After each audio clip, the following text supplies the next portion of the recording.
Bonjour à toutes et à tous, soyez les bienvenus pour cette édition spéciale. On va débriefer suite au discours de Donald Trump et de toute son équipe parce que ça a duré quasiment 45-50 minutes. On est dans la phase de questions-réponses. Ça a été grosso modo 1 heure à se congratuler sur le sauvetage, vous savez, de ce soldat américain. Absolument aucune nouvelle, absolument rien de nouveau sous le soleil. La guerre continue. Donc on l'a, il a été 24 heures caché dans les montagnes iraniennes et une évacuation sous le feu, le récit de l'impressionnant sauvetage du pilote américain.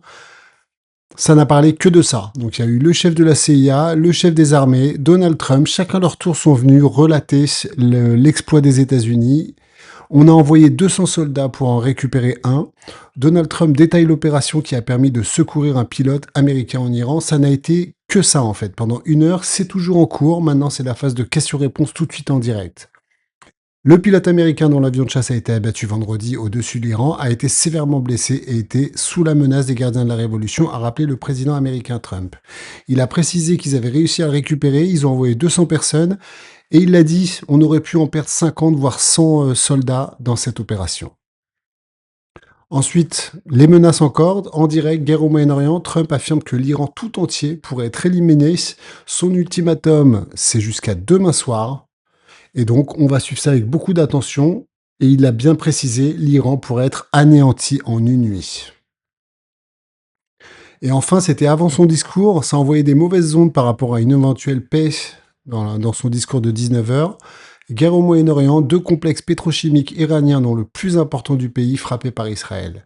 Le ministre israélien de la Défense Israël Katz a annoncé lundi que l'armée avait mené des frappes sur le plus grand complexe pétrochimique en Iran, peu après que les médias iraniens ont rapporté des explosions sur le site.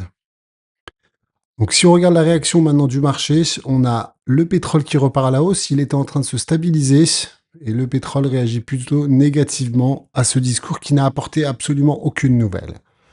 Ensuite, les seuls marchés, le marché en Europe est fermé aujourd'hui et réouvrira demain. Le marché US avec le S&P 500, il y a eu le discours, et je pense, on peut dire, d'une légère déception, surtout quand on a commencé à se rendre compte qu'il allait surtout parler de l'opération de sauvetage du soldat américain. Le marché n'a fait que baisser et là, il a l'air de se reprendre. On est à plus 0,26. Et au niveau du Nasdaq, on est sur plus 0,29. Donc vraiment un discours. Voilà, c'est pour ça que c'est très très rapide cette vidéo, parce qu'on a eu, on peut dire pour résumer, rien de nouveau sous le soleil par rapport à la guerre en Iran. J'espère que ce petit flash vous a plu. Si c'est le cas, n'hésitez pas à liker, vous abonner, mettre un petit commentaire, dites-moi ce que vous en pensez. Et ce qu'on peut dire, c'est vraiment rien de nouveau sous le soleil, la guerre USA-Iran continue.